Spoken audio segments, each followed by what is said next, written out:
महतः प्रमोदस्य विषयोऽयं संस्कृतशिक्षणनिर्देशालयस्य स्नातकपूर्वदीक्षान्तसमारोहः सम्प्रति समारब्धः इति। देशे अन्येषु विश्वविद्यालयेषु एतादृशः कार्यक्रमः न क्वापि दृश्यते। कर्नाटकराज्यस्य प्रथमा काव्य साहित्य परीक्षाणां कृते प्रथमप्रवेशमूलपरीक्षाणां कृते च संस्कृतक्षेत्रे महत् स्थानं वर्तते। एतासां निर्वहणार्थमेव कर्नाटकसंस्कृतविश्वविद्यालयस्य अधीने आरब्धसंस्था संस्कृतशिक्षणनिर्देशालयः। अनया संस्थया अद्य स्नातकपूर्वदीक्षान्तसमारोहः समायोजितो वर्तते। अस्मिन् कार्यक्रमे अस्माकम् आह्वानम् अङ्गीकृत्य समागताः सन्ति परमपूज्य श्री श्री श्री सिद्धलिङ्गमहास्वामिनः। अधुना अत्यन्तं लघुबालो अपि सिद्धगङ्गामठस्य विषये जानात्येव। 10,000 कृते अन्नवस्त्रादिकं दत्त्वा प्रतिसंवत्सरं निःशुल्कं विद्यादानं कुर्वाणाः महन्ताः तपस्विनः एते समागता इति तु अस्माकम् आहोभाग्यं तेभ्यः परमपूज्येभ्यः स्वामिभ्यः प्रणवपूर्वकं स्वागतं व्याहरामि। कार्यक्रमस्य अस्य अध्यक्षाः सन्ति विश्वविद्यालय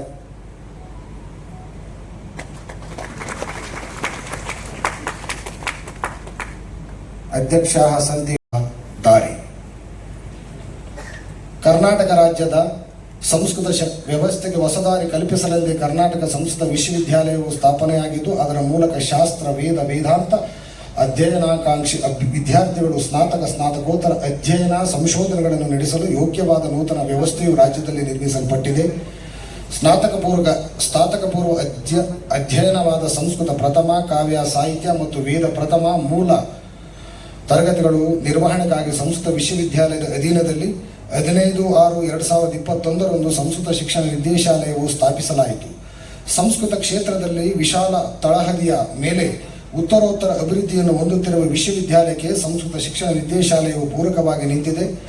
ಸಂಸ್ಕೃತ ಭಾಷೆಯನ್ನು ಪ್ರಾಥಮಿಕ ಶಿಕ್ಷಣದಿಂದಲೇ ಸಂಸ್ಕಾರ ರೂಪದಲ್ಲಿ ಬಿತ್ತಿ ಸಂಸ್ಕಾರವಂತ ಸಂಸ್ಕೃತ ವಿದ್ವಾಂಸರನ್ನು ರೂಪಿಸಿ ಸಮಾಜಕ್ಕೆ ಕೊಡುಗೆಯಾಗಿ ನೀಡುವ ಬುನಾದಿಯನ್ನು ಸಂಸ್ಕೃತ ಶಿಕ್ಷಣ ನಿರ್ದೇಶಾಲಯವು ಕಲ್ಪಿಸುತ್ತಿದೆ.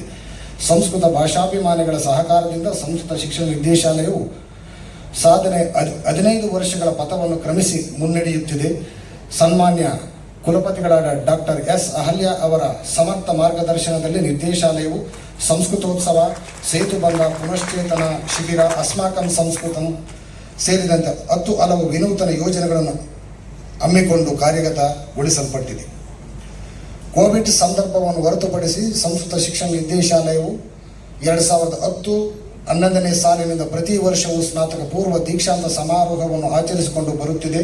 ಅದರಂತೆ ಈ ವರ್ಷವೂ ಸ್ನಾತಕ ಪೂರ್ವ ದೀಕ್ಷಾಂತ ಸಮಾರೋಹವನ್ನು ಹಮ್ಮಿಕೊಂಡಿದ್ದು ಅತ್ಯುತ್ತಮ ಪಾಠಶಾಲೆಗಳನ್ನು ಗುರುತಿಸಿ ಪುರಸ್ಕರಿಸುತ್ತಿದೆ.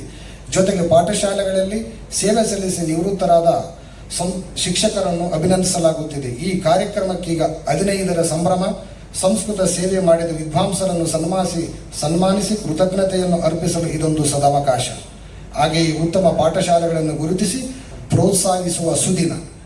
ಇದೇ ಸಂದರ್ಭದಲ್ಲಿ ಕರ್ನಾಟಕ ಸಂಸ್ಕೃತ ವಿಶ್ವವಿದ್ಯಾಲಯದ ಪ್ರಥಮ ಕುಲಪತಿಗಳಾದ ಪ್ರೊಫೆಸರ್ ಮಲ್ಲೇಪುರಂ ಜಿ ವೆಂಕಟೇಶ್ ಅವರು ಮತ್ತು ಕುಲಸಚಿವರಾಗಿ ಕಾರ್ಯನಿರ್ವಹಿಸಿದ ಡಾಕ್ಟರ್ ಚಂದ್ರಮೌಳಿ ಎಸ್ ನಾಯ್ಕರ್ ಅವರ ಅನನ್ಯ ಸೇವೆಯನ್ನು ಮುಕ್ತ ಕಂಠದಿಂದ ಶ್ಲಾಘಿಸಬೇಕಾಗಿದ್ದು ನಮ್ಮೆಲ್ಲರ ಕರ್ತವ್ಯವಾಗಿದೆ.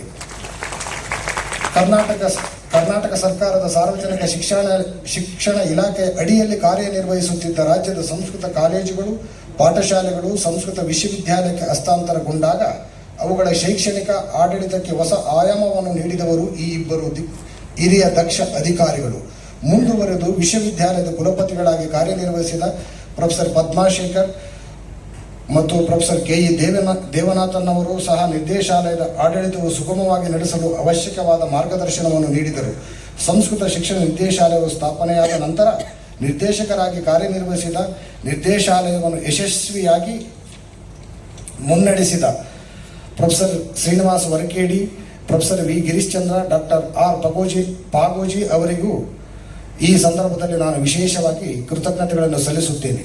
ಆರಂಭದ ದಿನಗಳಲ್ಲಿ ಯೋಜನೆಯ ಮೇರೆಗೆ ನಿರ್ದೇಶಾಲಯದಲ್ಲಿ ಶೈಕ್ಷಣಿಕ ಆಡಳಿತ ಪರೀಕ್ಷಾ ಸಂಬಂಧಿ ಕಾರ್ಯಗಳನ್ನು ನಿರ್ವಹಿಸಿದ ಸಂಸ್ಕೃತ ಪಾಠಶಾಲೆಗಳ ಶಿಕ್ಷಕರಿಗೂ ಕೃತಜ್ಞತೆಗಳನ್ನು ಸಲ್ಲಿಸುತ್ತೇನೆ.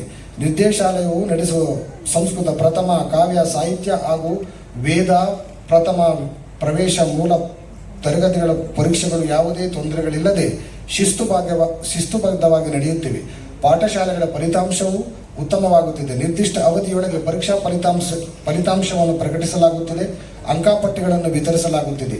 ಅನುದಾನಿತ ಸಂಸ್ಕೃತ ಪಾಠಶಾಲೆಗಳಲ್ಲಿ ಕಾರ್ಯನಿರ್ವಹಿಸುತ್ತಿರುವ ಸಹ ಶಿಕ್ಷಕರ ಬೋಧನಾ ಕೌಶಲ್ಯವನ್ನು ಉತ್ತಮಪಡಿಸುವ ನಿಟ್ಟಿನಲ್ಲಿ 2023-24ನೇ ಸಾಲಿನಲ್ಲಿ ಒಟ್ಟು 4 ಸೇತುಬಂಧ ಪುನಶ್ಚೇತನ ಶಿಬಿರಗಳನ್ನು ಯಶಸ್ವಿಯಾಗಿ ಹಮ್ಮಿಕೊಳ್ಳಲಾಯಿತು. ಬೆಂಗಳೂರು ಮತ್ತು ತುಮಕೂರು ವಲಯದ ಪಾಠಶಾಲಾ ಶಿಕ್ಷಕರಿಗಾಗಿ ಹಮ್ಮಿಕೊಳ್ಳಲಾದ ಸೇತುಬಂಧ 1 ಶಿಬಿರವು ಸದ್ವಿದ್ಯಾ ಸಂಸ್ಕೃತ ಪಾಠಶಾಲೆ, ಕುಂಚಿಟಿಗರ ಮಹಾಸಂಸ್ಥಾನ ಮಠ, ಶ್ರೀ ನರಸಿಂಹಗಿರಿ ಸುಕ್ಷೇತ್ರ, ಯಲೆರಾಂಪುರ ಇಲ್ಲಿ ನಡೆಸಲಾಯಿತು. ಈ ಶಿಬಿರದಲ್ಲಿ 100 ಜನ ಶಿಕ್ಷಕರು ಭಾಗವಹಿಸಿ ತರಬೇತಿ ಪಡೆದುಕೊಂಡರು.